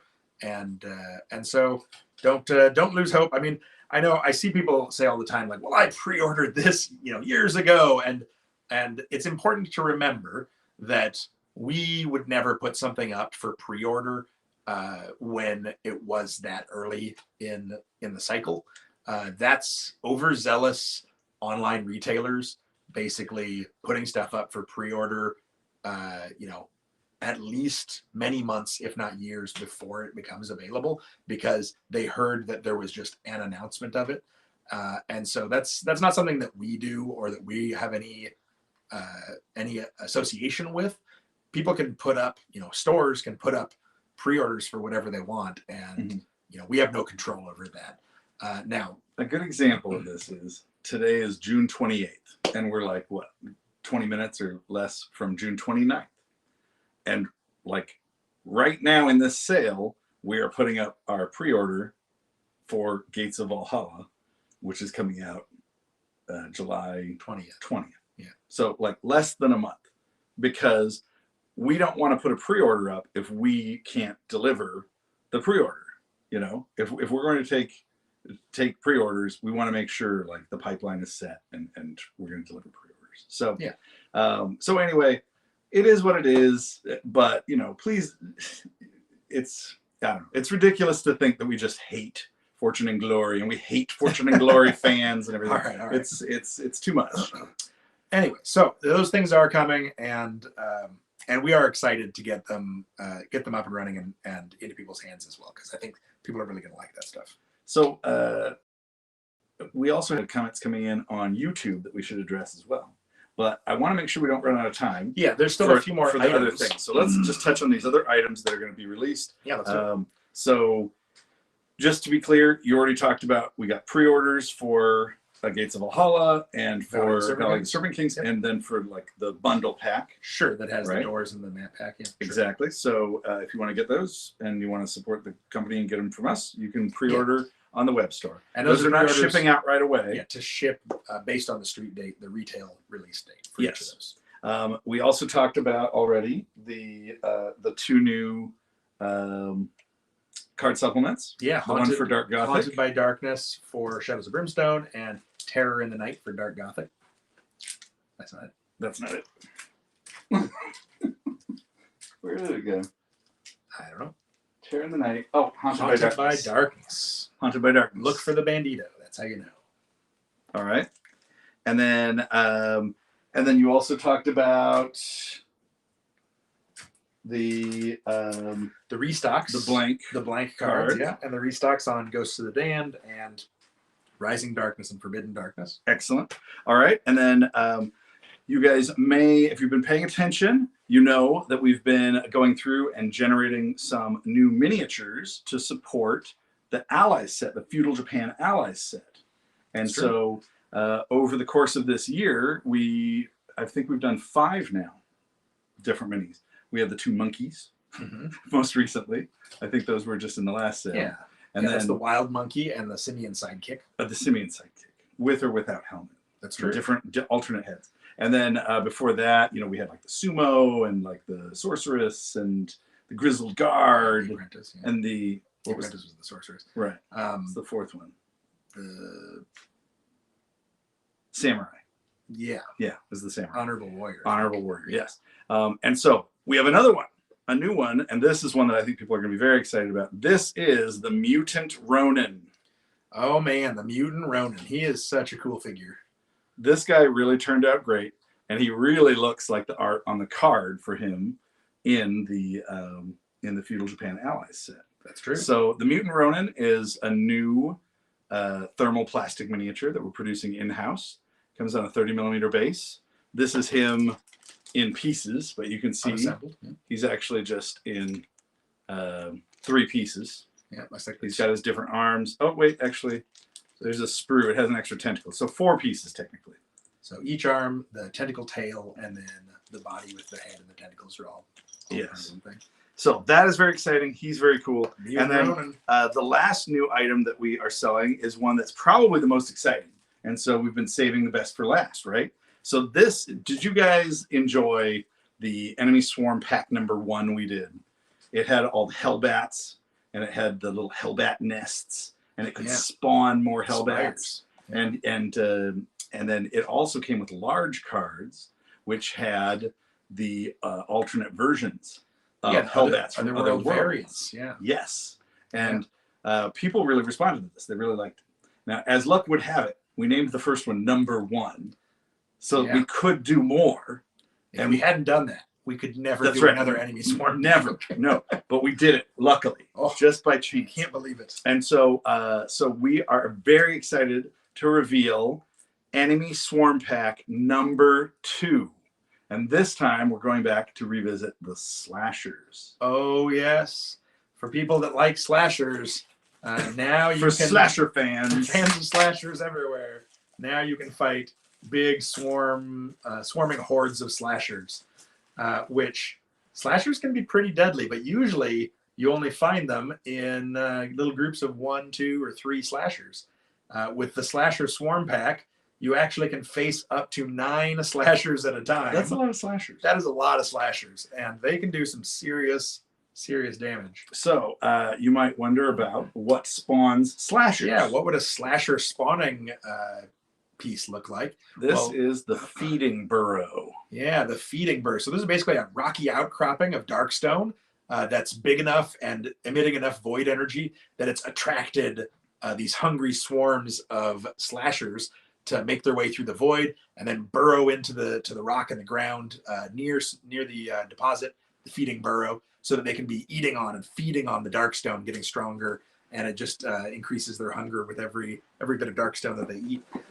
And of course, if you know what slashers look like, you'll also know that they have these big kind of chitinous tubes coming up off of their backs. And so this piece actually has the rocky outcropping with the darkstone on it. But then it also has little pieces that are the slasher tubes, the vapor tubes coming up off their backs. So when they bury themselves, they leave the tubes sticking up out of the ground. So they actually look like some sort of alien fungus or alien plant or something, but they're actually slashers that are burrowed into the ground, feeding on darkstone, and in some cases hibernating, waiting until they can, feed again on this darkstone burrow, feeding burrow. So this set comes with 6 additional slashers, the red plastic slashers. So if you already have Swamps of Death, this would give you 9 slashers in total. It has a bunch of new threat cards that include finding threats that have the feeding burrow and slashers. And then it also has new cards just for fighting larger groups of slashers. There's a new mission in there. Feeding Frenzy. Yeah, called Feeding Frenzy, where basically the slashers are kind of swarming through the countryside, ravenously consuming everything like a plague of locusts. And you basically need to find their feeding burrow and root them out to try to stop them from consuming the countryside and anything with darkstone or void energy in the area. So I want to say this is our first ever combination. These are all made in-house, and this part is actually a resin piece, like our Darkstone Forge resin. Yeah. And these parts are thermoplastic. Yeah. And it's because they're finer detail and smaller. Yeah, they're finer detail pieces with the little rows of 3 of the chitinous tubes from the back of the slashers. So you can put those on the base to make it look like there's a couple of slashers near the surface with their burrowed in. Yeah, that are burrowed in, and their tubes are sticking up out of the ground. All right, so let's show some more of these cards. So we saw the large enemy record sheet for the feeding burrow. Yeah, but let's look at some of the other. Yeah, so some of the other large cards that come with this are actually the gorged slashers. Large enemy record sheets for the Otherworld variants of slashers. So the gorged slashers are the kind of purple ones that can be found in Tradera, where there's so much darkstone they kind of have gorged themselves and are kind of radiating darkstone energy and become kind of more gnarled and more mutated and a little bit more crazed because of all the darkstone they've been feeding on. So let's talk about the differences between this and what originally came with Tradera. So we'll use that as an example.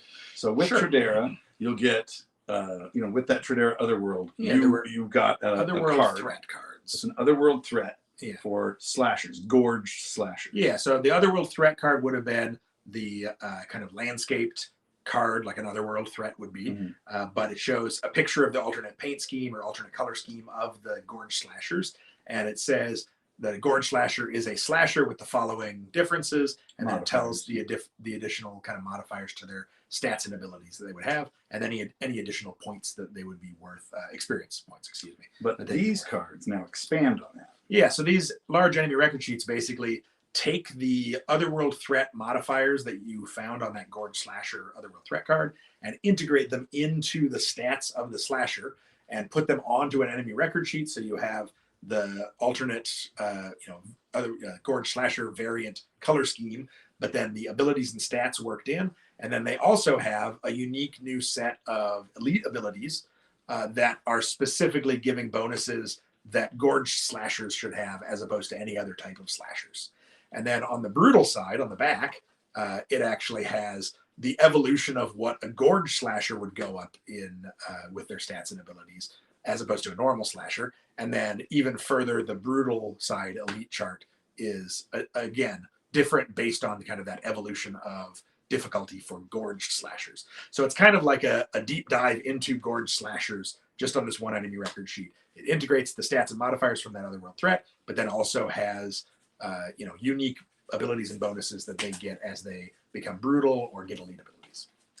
All right, and so it also includes. You want to do this one next? Yeah. So it also includes Swamp Slashers, which were originally found in the Swamps of Death box. They were the Swamps of Jargono Otherworld variant on the Slashers.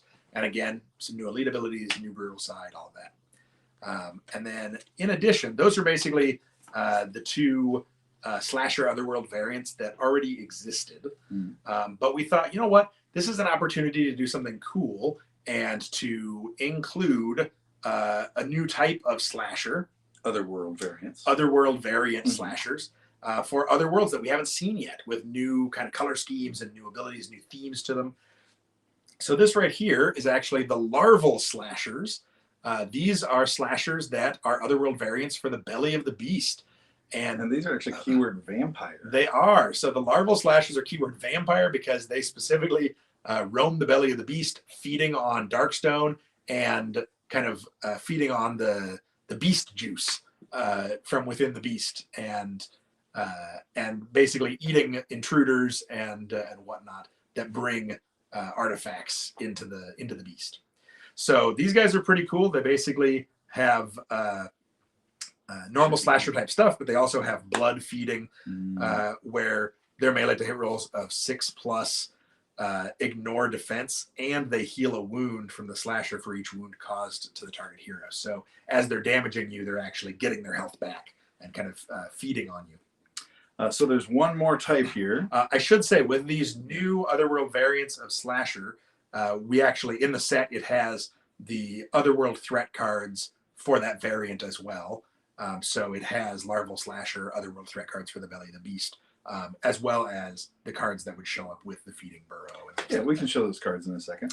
The last of the large cards here is Slashers of the Deep. Slashers of the Deep. So this is another new Otherworld variant of slasher. These ones are for the Otherworld of the Sunken City of Ferox. And these guys are basically like deep sea slashers that go through the water and can roam the halls of the Sunken City. And basically they have Cold Frenzy as an ability and Scuttle. They get Scuttle on their brutal side, but Cold Frenzy is that they basically use their full combat to attack every adjacent hero. Right. And they so they're a little bit more dangerous. They'll basically specifically move in and try and swipe with their big gnarled claws because they're used to being in the dark of the deep sea. Right. Whereas you come in with your lantern or your torch and suddenly they're kind of enraged by the light and kind of go crazy on you. And besides being keyword beast like the others, they're keyword sea. They're keyword sea. And then, of course, keyword Ferox. And then keyword Ferox for the Sunken City of Ferox. All right. And let's see, we've got some other cards here. So there's, this is interesting because there's larger groups of slashers. So we have a bunch of normal threat cards here, but for groups here, like D3+1, that would be a dangerous card if you only have 3 slashers. But Yeah. this'll be 6 extra slashers that come with this set. Right. So you'll have up to 9 slashers. Right? Yeah. And here, look at and that was the green. That was the That was the low low threat. threat, A medium threat, D3 plus 3. Yeah. Here's the red, the high threat, D3 plus 6. That's D3 a lot of plus slashers. Slashers, yeah. This is if you want a challenge, that's what we're talking here. And then there's cards that actually have groups of slashers with a feeding burrow, and so we have that for low, medium, and high. And then we've got Otherworld threat cards here. Yeah. So it's Otherworld threats that have. These are for the Belly of the Beast with the larval slashers. That's just the larval slashers. And then also larval slashers with the feeding burrow. So slashers coming out in the Belly of the Beast with the feeding burrow. And then we have those new Otherworld threats for slashers with the feeding burrow in Tradera and the Swamps of Jargono. And then of course we've got the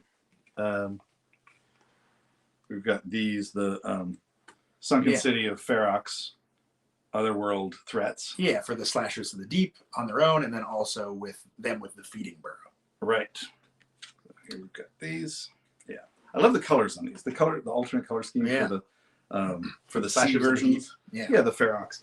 And then besides that, we also have encounter cards. Yeah, some new encounters. Yeah, so these are the same type. It's shallow burrow. But it's shallow burrows that you can find across a bunch of different worlds. Yeah. So whether it's the Belly of the Beast or Tradera or the mines, even in the Fortress, Forbidden Fortress, and then... Or here, Sunken City of Ferox, shallow burrows. Yeah. There we go. Right? All right. And then lastly, I think we have a new darkness card. Yeah. Right. So it looks like there's some questions. People have some questions on stuff. There's questions? Yeah, there's a few. What are they asking about? Beast juice. Somebody's asking about beast juice. Beast juice. Yeah. What's even better than mummy juice? Beast juice. Oh, of course. The sunken City. Did we not mention the Sunken City yet? The Sunken City of Ferox? Yeah, the Sunken City of Ferox. I think we just talked about it. Yeah, we mentioned it. No, so that obviously is a little bit of a tease for something that we may or may not be talking about. May or may not. May or may not be talking about on Friday with the Sunken City of Ferox. Yeah, one of the fun things to do in this expansive world of Shadows of Brimstone is sometimes the things don't always line up, right? We actually put out like the Traderan Scouts, the Traderan Raiders, with some other world cards that we hadn't come out with other worlds for yet, right?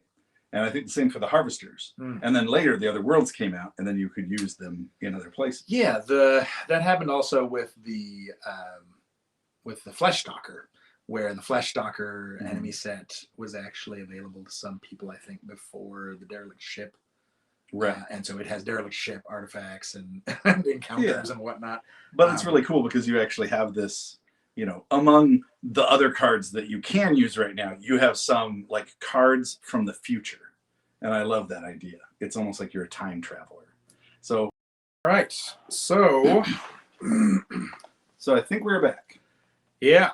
Got lost in the Sunken City for a few minutes there. You know what? I think that we revealed too much and they cut the feed. They shut us down. That's right. I think we revealed too much and they had to like shut us down. So I think that, yeah, we better just talk more about sunken cities and whatnot on Friday. That would be appropriate. Yeah. So, but we were going to answer some questions and then just kind of make a couple announcements about RolltoMove stuff. So I'll tell you what, the questions could go on forever. Yeah. Why don't we just talk about RolltoMove for a moment and just make sure we get those questions answered. Yeah. Hopefully, do we have sound? Is there confirmation of us having sound? Yes. Okay, sounds good. Sounds good. Just want to make sure. Are we backwards now? We are backwards. Are we? All right. So. Well, this is the special backwards edition. We switched seats and also made it logos on our shirt. All right. You're ridiculous. All right. In any case, so RolltoMove. Yeah. RolltoMove is over the next 4 days. There's going to be a lot of fun stuff. If you guys have your badge already, you've probably signed up for different events. We have already emailed out to people, the different people that signed up for events. If you signed up for a certain game event, we've sent you the character sheet and the cards and the things that you'll need for that individual event, along with the well, actually, it might. For some events, it just points you to the place where you can download. Right. And some events, we send it directly. And there's a few events that have not sent out the pages yet, the character playmats yet. Special interest ones. Special events. Right. Special events with quotes around it. And then we also have sent out the Zoom ID and passwords to get into those. So that's how it works. I will also say all of the organization of RolltoMove is done through a website called tabletop.events. And so if you look at the tabletop.events page for RolltoMove, that's where you bought your badge. And on that page, you can see your schedule. You can also see like the daily schedule and see what still has openings. And there are still openings for a lot of events. And events that are full, there's also a possibility that people may drop out of them and it would make an opening. But if you want to know about information about, I've never done a game on Zoom, how does that work? Or what items do I need? There's actually a page, on the tabletop.events page for RolltoMove 2023, there is a little informational section where it actually will cover these things. It has kind of an FAQ about how to set up Zoom and how, what to bring to games. The short answer as far as like what to bring to games is it's good if you have, the stuff that we sent to you or that you downloaded as far as like your character sheet, your play mat. You should print that out ahead of time so you have that there in front of you. You should have some dice so that you can be rolling dice on your side. We go by the honor system. The game is about fun. It's not a tournament or something. So when the person running the game will say like, all right, you can shoot those guys, roll a hit. You need 5+ or whatever it happens to be. Then you're rolling the dice on your side and you say, oh, I got 2 hits or whatever it happens to be. That's fine. But make sure you have some dice handy. Make sure you have a pencil handy to make notes about stuff you're getting on your character and that kind of stuff. Make sure you print out your sheet ahead of time so you have that ready. But really, you don't need a lot. It's meant to be, a person who's a total pro at running the games, and usually it's somebody that's part of our Flying Frog team, like a staff member. Sometimes it's people that we've been working with for years as our extended team for like Gen Con and other conventions and stuff. But it's not random. It's people that are extremely good at running an adventure and keeping the game going and making sure everybody's having a good time. So it's usually a fun experience. I think for most people that have played before, they'll tell you they're kind of amazed that you can play a game online on Zoom and have such a good time. And I think one of the great things about it is I've had sessions before where it's like, here's somebody in Australia playing with somebody in Germany, and then somebody in Utah, and then somebody in Canada. And normally there's not really conditions where those 4 gamers would meet, but they hit it off and get to play a game together. And that's really cool. Yeah. So other stuff that I will mention, like specifically, there's tomorrow we have a game that is Last Night on Earth, All Hallows Eve. And it runs 9 a.m. to noon Pacific Standard Time. And that one actually needs players. So if anybody wants to try out Last Night on Earth, that would be a good one to jump in on. Sometimes there's timing issues where someone fills a spot, like, oh, there's a spot open in Last Night on Earth, All Hallows Eve. And they go, whatever it is, an hour before the event runs, and they sign up for it. And then they don't receive an email with the information because the emails were already sent out. So if you end up finding that you're orphaned and you need information that you don't have, you can reach us on Facebook or on our Discord channel. And those are the best ways. We have people monitoring those. Or you can email admin@flyingfrog.net. Let us know, oh, I just signed up for this and I need the information, or I'm missing this, or I lost this, whatever it is. We're going to have people monitoring that and trying to get back to people as soon as possible over the course of RolltoMove. I'll also let people know about the Brimstone Saloon. So this is something that we started when we started doing virtual cons during the pandemic. We created a kind of a Zoom hangout room where you could go in, and it's the Brimstone Saloon where people gather and talk and hang out. And there's always the bartender, Chris, who's hanging out there polishing glasses and serving up whiskeys and stuff virtually. And people go there and meet, hang out, and talk about stuff. And usually there's guest appearances by Jason and I, and other people will pop in to say hi and see how people are doing in the saloon and hang out and talk for a while. So there's 2 sessions over the course of RolltoMove. One of them is on Friday from 1 to 4 p.m. Pacific Standard Time. And then another session on Saturday from 9 a.m. to noon Pacific Standard Time. And another thing, as a little bonus, because it's always good to have conversation starters in the saloon. Mm-hmm. And so Chris, the bartender, is actually going to have at least one unique scoop, like news item, a tidbit of information about you never know, it could be the Sunken City, something along those lines, something that people don't know about yet. So if you get a chance, pop in, meet other Brimstone fans, and you can always ask Chris about if he knows anything, But please be courteous. What we don't want is people to pop on and go, "What's the scoop?" All right, I'm out. Hang out, have a good time. Yeah. All right. Also, there are some games that are Shadows of Brimstone preview games that are all too mysterious. Those are happening each of the different days, so I think that those have already kind of been signed up for. People. These are run by you, correct? These are games that I'm going to be running for all 4 days of the show, and people don't have their playmats, their character playmats for that yet. They'll be getting those shortly before the event starts. Yes. So. Also, I'm doing 2 sessions of Shadows of Brimstone, the Art of Shadows of Brimstone showcase. I'm going to show kind of behind the scenes of how the sausage is made. And you're showing your sausage during just the Brimstone sausage. It's all good. Right. But as part of that, family-run place, man. As part of that, there's also going to be some maybe sneak peeks at things to come. So that's another one that you don't want to miss. And then we've already mentioned that we're doing a big Friday night live stream, much like this. And we're going to try to do it across Facebook, YouTube, and Twitch. Yeah.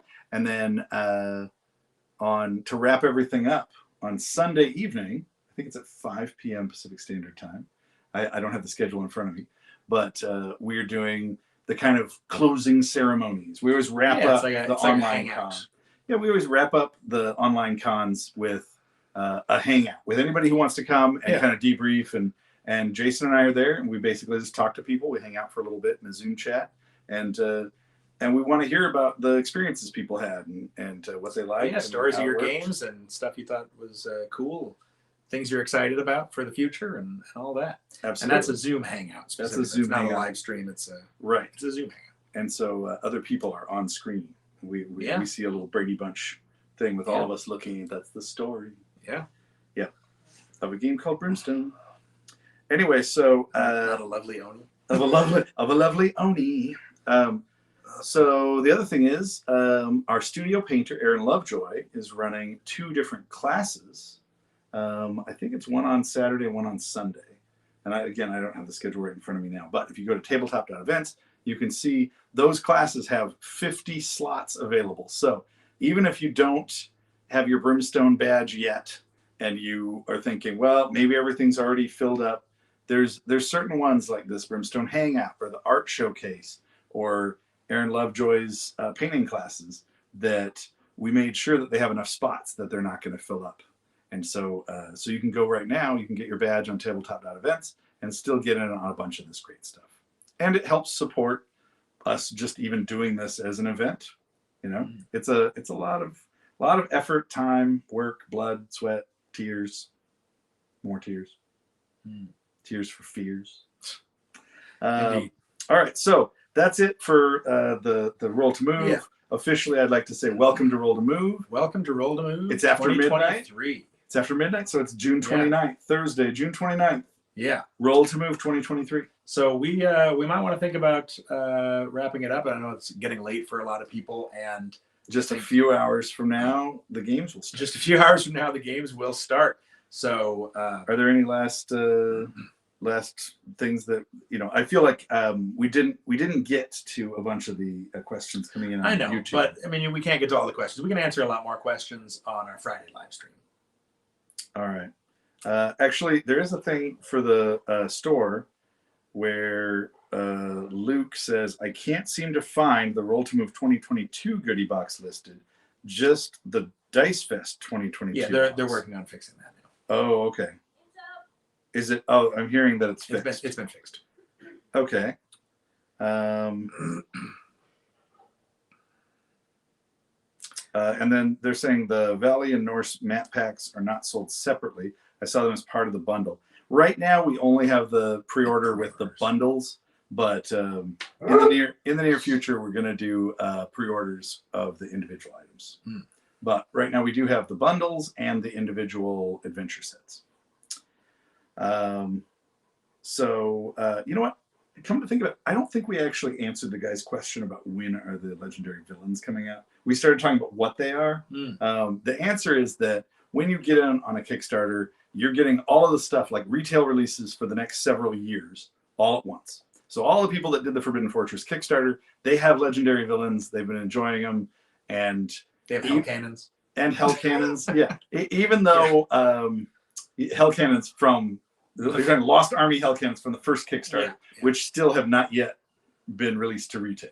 So when we say years of releases, that can mean up to 10 years. yeah, that's true. And that's not something we're deciding. We're not like twirling our mustaches going like, we're not going to release it for 10 years or whatever. It's just, we have a production schedule. It's about what makes sense at the time. And those things should be released to retail. They just haven't yet. Yeah. So also that was in wave 2 of the first Kickstarter. So it's not like it's actually 2013. It was probably like 2014, 2015. Yeah. Yeah. Okay. All right. Well, so I think that's it. So we're going to wrap it up now, but don't worry. You guys have a good time with Roll to Move, play some games, hang out in the saloon, come to my art showcase, maybe check out Jason's secret designer previews. I think those might already be full. Another thing that I will say is we're doing a new thing this year, run by Ethan Lowe. And he, one of our staff, Ethan Lowe, one of our team, he is an amazing storyteller. He is a fantastic demoer. If people have come to previous Dice Fests or Roll to Moves, you probably may have been lucky enough to play in one of his games. And he's doing something really interesting this year. On Friday and Saturday, he's doing a thing called Campaign by Committee.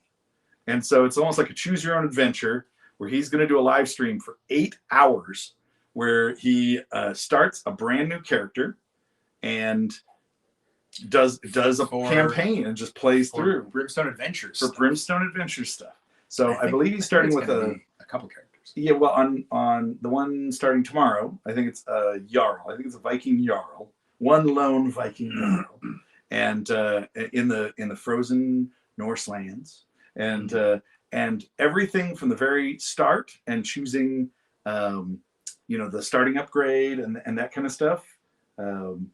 Is all going to be, he's going to be polling the audience, and he's like, well, which starting upgrade do we want? These are the ones. What starting token do we want? Letting people decide and choose the path that he will take. So hence the campaign by committee. Yeah. But he's going to play 8 hours of this live streamed across Facebook, YouTube, and Twitch. Yeah. And so you can check that out tomorrow. Yeah, people as well. can pop in and watch some of the games, see some of the new missions or new town camp experience, upgrading characters, basically the full gameplay experience for this playthrough. And it's going to be going for all day long. So you can either go in for the long haul and see how it's progressing and watch all the action, or you can pop in every so often and see where things are at and throw your vote in the ring for how you should progress next, or what kind of stuff should happen with the camp or whatnot. So it should be a good time. Absolutely. All right. And there's lots of other stuff. We didn't even mention like the mini mega events that are going on all 4 days. There's mega games. That's really cool. And a lot of really interesting themes. A lot of special events, a lot of games on 3D tables. Yes. There's just a lot of cool and fun games. So we're glad that you guys are here with us to enjoy it all weekend long.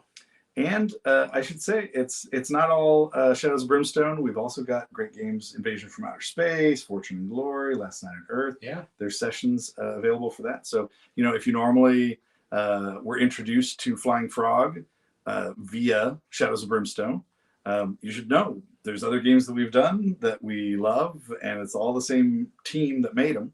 And so and they all take place in the same world. Yeah. In fact, we talked earlier about the Sunken City of Ferox, but that's not the first time that we've seen the Sunken City of Ferox. That's true. That's true. A Touch of Evil has a nice connection in some of the characters. The Valeria the Eternal. Valeria the Something Eternal. Wicked. Yeah, she is actually a vampire from the Kingdom of Ferox. If you read her little bio, you can get some insight. That's right. And that's not all. Fortune and Glory. You can actually find artifacts that are they're like whatever it is, the helmet of Ferox, the trident of Ferox. It's one of the artifact cards. Yeah. Or is it adventure cards? Artifact Adventures, yeah, they're the combo. Yeah. So, and it has some backstory there as well. So it all takes place in the same world, and it's it's a crazy. It's the Flying Frog universe. Yeah. The FFU. All right. Just the FU for short. All right. On that note, we should probably wrap it up. All right. But we'll see you guys over the all weekend long. Over the course of the next 4 days, and be sure to come and join us on Friday night for our next live stream. All right. Bye, everybody. Goodbye.